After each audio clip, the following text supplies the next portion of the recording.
A deal was agreed to sell Guehi to the Merseyside club for a fee of 35 million plus 10% sell-on clause. The 25-year-old was given permission. He wanted to join Liverpool. Liverpool had agreed terms with the player. He was undergoing a medical, and then Crystal Palace pulled the plug. Why did they pull the plug? I'm Lawrence on Liverpool, a brand new Liverpool fan channel.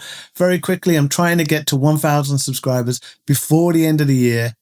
Help me get there. So yesterday was a bit of a roller coaster, wasn't it? Transfer deadline day.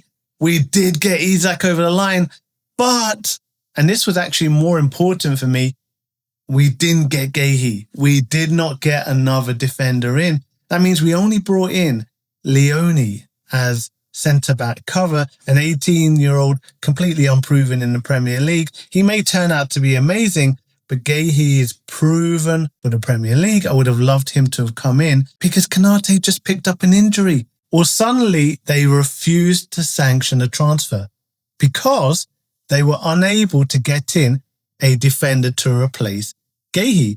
They were looking at Igor Julio, sorry if I'm pronouncing his name wrong, and he went to West Ham instead. So interestingly here, it says that Palace wanted 2 defensive replacements before sanctioning Guehi's exit. That's how valuable they imagine Guehi to be.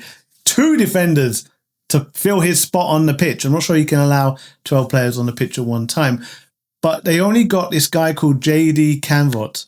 Don't know much about him. He came from Toulouse. They didn't get the other one. And so they said no sale. And so Liverpool finished the transfer window having sold Jarell Quansah, which I said at the time was a massive risk. I was not happy about it. They sold Jarell Quansah and they haven't brought in Guehi. What's next for Guehi? Well, he'll return back to Crystal Palace, keep playing for them. And the earliest he can leave now is January. Maybe we can pick him up for 10, 15 million in January. Now that his contract will go down to only 6 months. Who knows, maybe he stays with Crystal Palace for the rest of the season and we pick him up in the summer. Oliver Glasner has been very vocal, though, about how it was essential he kept Guehi if he didn't get the reinforcements he needed. And presumably he put his foot down. And Joe Gomez, who was going to have a move to AC Milan because we would have brought in Guehi. And even then, I would have not wanted to sell Gomez.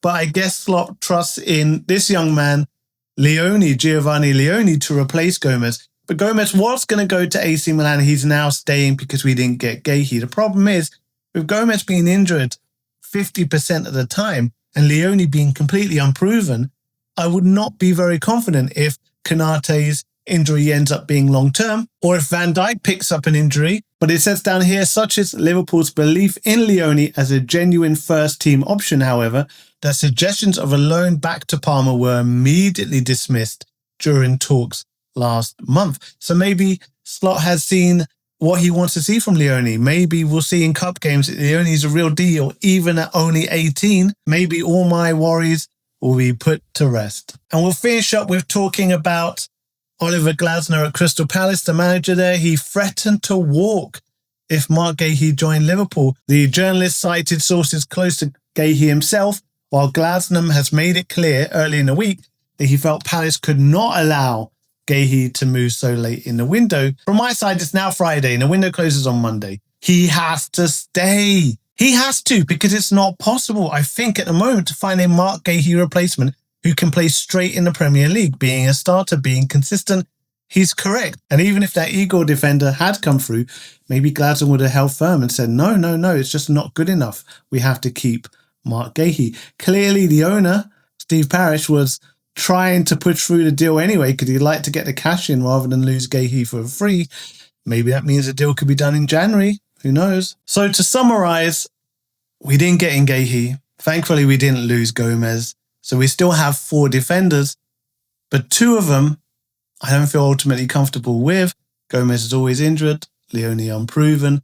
Let's hope Van Dijk and Konate have a mostly injury-free campaign and it doesn't affect us too much, and then we get Guehi either in January or next summer. Let me know your thoughts below. And once again, I'm trying to reach 1,000 subscribers before the end of the year. That's my personal goal. If you're still watching now, you might as well give me a subscribe, and we'll keep making lots of videos about Liverpool every single day. I'll speak to you again very soon. Take care. Bye-bye.